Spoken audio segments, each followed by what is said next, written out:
Me imagino que tú escuchaste este caso también de la bruja Cleo, que es María Cleotilde Grand, Ujú. que esta señora pues mataba a sus víctimas, que sus mismas víctimas llegaban a su casa porque ella pues también hacía brujería y eran prácticamente clientes de ella. Y la mayoría eran hombres a los que ella al final pues terminaba desdichando. En este caso, vaya, con ella, yo creo de que ella nunca estuvo en ningún hospital psiquiátrico, ¿verdad? Ella más que todo estuvo en la cárcel, ¿ok? Pero ella en algún momento también tuvo un diagnóstico certero de lo que le estaba pasando a ella, o no se estudió a fondo ese caso. De ese caso en particular no he leído notas o cosas así que podrían decir un diagnóstico psiquiátrico. Podríamos suponer que alguien que hace estas cosas podría ser un psicópata. O, bueno, en la psicopatía está eso que no hay como una empatía, o hay empatía cognitiva, porque puedo conocer lo que la otra persona está sintiendo, pero no hay una empatía emocional. No siento lo que la otra persona siente, entonces puedo cometer actos agresivos sin que yo sienta nada. Ok. ¿Y qué es lo que hace de que este paciente pues prácticamente se desvincule de estas emociones, que vaya, de la empatía? ¿Algún trauma en la niñez? ¿Algún tipo de trastorno ya de base? Aparentemente la mayor parte es genético. Y se sabe que la psicopatía ronda alrededor del 1 al 3% de la población. En teoría se mantiene a este nivel por el fenómeno de no ha podido ser erradicado completamente. Desde la perspectiva evolutiva, los rasgos que confieren daño al grupo tienden a ser eliminados. Pero llega un momento en el que es bien difícil eliminar todo el parasitismo sociales. Esa es la descripción que le han dado a algunos, ¿verdad? Como si te invadieran las garrapatas, algunas que son fáciles de quitar, pero tenemos las que están en la espalda. Sí. Entonces, hay un costo añadido de eliminarlos a cero. Entonces, estos sobreviven como en la analogía, ocultándose en estas áreas que son difíciles de acceder. Sí, qué interesante. Bueno, con esto para darte un contexto, ¿verdad? Y que tú pues me des tu idea, pues esta muchacha, bueno, esta mujer, ella tuvo una vida bien, pues, bien triste. Desde muy temprana edad su padre abusó de ella porque su mamá los abandonó. Eran como 4 hermanos, ella era la mayor, y pues ella al final tomó el rol de la mujer en la casa. Entonces, no solo en las cosas, en los quehaceres de la casa, sino que también pues su padre abusaba físicamente de ella. Luego ella pues tuvo un novio como a los 13 años y pues tuvieron relaciones, y desafortunadamente pues al final pues tuvieron con el acto y todo, ¿verdad? Ella se sintió mal, ¿verdad? Por el hecho de que su padre se iba a dar cuenta, y pues ella lo que hizo, justamente de terminar el acto ahí con el muchacho este, pues lo desdichó también, ¿verdad? Y lo enterró con piedras y todo, y lo dejó ahí a la orilla de un río, y lo vinieron a encontrar semanas después, ya en estado de descomposición.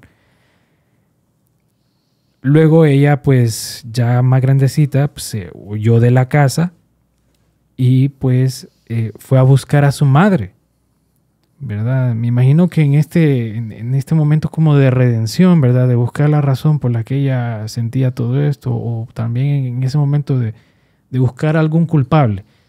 Fue a buscar a su madre y llegó hasta Belice. Y cuando encontró a su madre, pues resulta que su madre en Belice era una bruja. Y su madre, lejos de admitir el gran daño que hizo, más bien la involucró, la hizo parte de esto de la brujería y le enseñó a ser bruja. Luego ella regresó otra vez a Honduras, ¿verdad? Ya con todas esas cosas de la temática de la brujería, y se fue a residir a un pueblo cerca de Tegucigalpa. Se me escapa el nombre de ese pueblo ahorita. Creo que se llama La Esperanza. No recuerdo ahorita cómo se llama. Y resulta de que allí pues ella puso su lugar, ¿verdad? De donde ella practicaba santería y estas cosas. Su consultorio. Su consultorio. Prácticamente su consultorio. Sí, y ahora resulta que todo el mundo puede poner un consultorio también, ¿verdad? Sí. Y cobran más que uno de médico. Fíjate que es lo más triste. Cobran como 2,000 lempiras y ahí va la gente a pagarle, ¿verdad? Oferta y demanda. Sí. Ya no hay tantos curanderos o brujos como antes. Sí. Pues resulta de que esta muchacha pues empezó a tener como ¿verdad? Este auge en este pueblo, empezó a llegar esta gente, ¿verdad? Y llegó un momento en el que me imagino de que ciertos clientes de ella le recordaban mucho a su padre, ¿ok? Y lo que ella hacía al final era, pues, desdicharlos, ¿ok? Y pues ella, en manera para poder borrar las evidencias de lo que ella hacía, ella resulta de que en las mañanas tenía su consultorio de brujería y en las tardes ella se ponía a vender comida.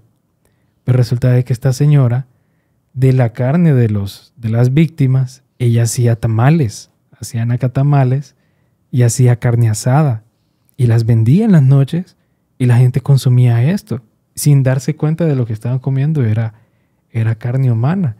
Esto pasó como en el 98, 97, 98. Es por eso que nosotros, nuestra generación, pues no estábamos muy al tanto, a no ser de que hubiésemos vivido allá, ¿verdad? Pero vaya, tú te creciste aquí en San Pedro, yo también, ¿ok? Entonces nunca escuchamos esto, pero la gente que vivió en esos lados se recuerda muy bien de este caso. Pues resulta de que esta muchacha, pues al final la descubrieron porque ella terminó asesinando a un guatemalteco, y ahí ya sí la policía guatemalteca y no sé quién más de Guatemala se vio involucrado y llegaron a darse cuenta de que esta mujer, que era de descendencia de descendencia, creo que era garífuna, pero de esos lados de Islas de la Bahía. Entonces ya te imaginas, ¿verdad? O sea, las creencias bien notorias de ella en cuanto a esto de la brujería, ¿verdad?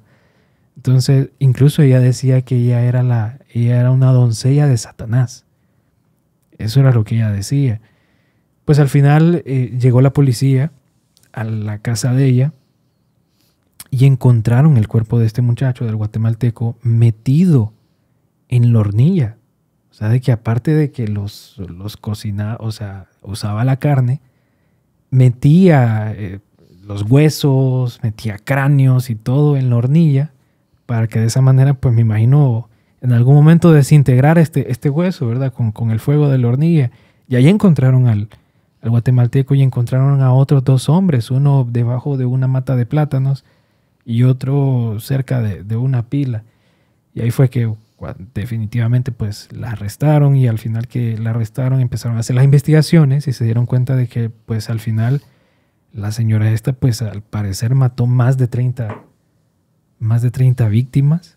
La mayoría eran, bueno, todos eran hombres, ¿okay? Y ella decía de que lo hacía por eso, ¿verdad? Porque eran hombres malos y Satanás le decía que lo hiciera, ¿verdad? Y ella le hacía caso a Satanás. Entonces, ya sabiendo tú todo este contexto, ¿qué explicación psiquiátrica le hallarías tú al caso de esta señora, de la bruja Cleo? Bueno, lo primero que se viene a la mente es, ¿será que está psicótica? O sea, está con un problema de pensamiento que está fuera de la realidad. Cuando este concepto se vuelve como nebuloso o difícil de interpretar, es porque ella se creció, por decirlo así, en un contexto donde esto era normativo. Cuando nosotros decimos idea delirante, decimos de una idea que está fuera del contexto social y fuera de la realidad. Lo que a veces es difícil de interpretar, porque la familia aparentemente tenía ciertas creencias de esto, que no eran normativas de la cultura popular. Sí. Porque cuando hablamos de cultura, a veces nos creemos que la cultura es homogénea y que todos tenemos la misma cultura, pero está la cultura hondureña, luego las subculturas hondureñas, las culturas de grupo y luego las culturas por etarios. Por ejemplo, los adolescentes de tal colonia y localización tienen diferente cultura que los que viven en otra colonia. Entonces hay subculturas que a este punto son tan particularidades, tan pocas personas que los llaman, incluso los pueden llamar cultos. Entonces, no sé, me parece también que hay o un elemento de culto, indoctrinación de culto que realizó la familia, o que en verdad esta mujer desarrolló un trastorno de ideas delirantes. Que de buenas a primeras lo más como sencillo de decir sería, está delirando, porque ¿quién tiene esas creencias? Y en el contexto de la cultura religiosa, vaya, cristianismo, catolicismo, no se habla del diablo, pero no se habla del diablo de esta forma. Entonces es una transformación de la idea. Sí. ¿De dónde vino esa transformación? O sea, muy probablemente se la inculcaron la familia. Sí, así es. Sí, es un tema súper interesante. Yo me di cuenta de este tema porque justamente para el 2021, creo, ella falleció. Pues salió en la prensa. Muere la bruja Cleo, quien asesinó a tantas personas en la década de los 90, en el 98. Y pues a mí me causó bastante fascinación eso, porque nunca había sabido yo o nunca me había dado cuenta de una asesina en serie tan notoria, así como ella, aquí en Honduras, ¿verdad? Porque los hay, y hay por montones aquí en Honduras, pero no uno tan popular como ella, pues. Entonces empecé a investigar del caso y me pareció muy interesante, muy, muy interesante. Sí, y lo otro es que era una mujer. Era una mujer. Que sí. También es como inusual dentro. Bueno, cuando uno habla de distribución de agresividad en términos de rasgos de personalidad o de los individuos, uno tiende a asociarla más al hombre. Pero hay mujeres que también pueden llegar a ser agresivas. Incluso más agresivas, ¿verdad? Que también la mujer lo manifiesta de forma diferente que el hombre. Pero en términos de agresividad física, es muy inusual que una mujer sea a este nivel de agresividad. Sí. Y hay muchos elementos que también pudieron haberle dado como una carrera larga, por decirlo de esta forma. El hecho, las mujeres generalmente uno las ve como alguien que hay que proteger en lugar de alguien que va a hacer este tipo de cosas. Las mujeres psicópatas, por ejemplo, o que tienen rasgos de psicopatía, pueden utilizar sus encantos sexuales como la viuda negra que atrae y en el acto desdicha a sus víctimas. Sí, sí, así es.